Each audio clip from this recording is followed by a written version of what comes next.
একদিন সকালে ছোট মেয়ে লীনা তার গ্রামের সুন্দর বাগানে খেলছিল।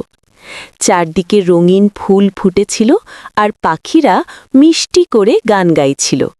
বাতাসে ছিল একদম শান্ত আর আনন্দের পরিবেশ। হঠাৎ লীনা একটি ছোট্ট পাখির চিৎকারের শব্দ শুনতে পেল।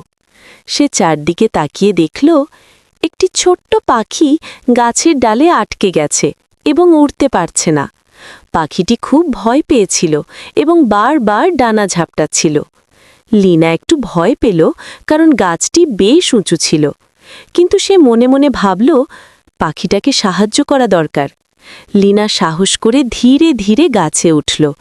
তারপর খুব সাবধানে পাখিটিকে ডাল থেকে মুক্ত করল। মুক্ত হতেই পাখিটি খুশিতে আকাশে উড়ে গেল। কিছুক্ষণ পরে পাখিটি আবার ফিরে এসে লীনার চারপাশে উড়তে লাগল, যেন তাকে ধন্যবাদ জানাচ্ছে। লীনা খুব খুশি হল। সে বুঝতে পারল ভয় পেলেও ভালো কাজ করা উচিত।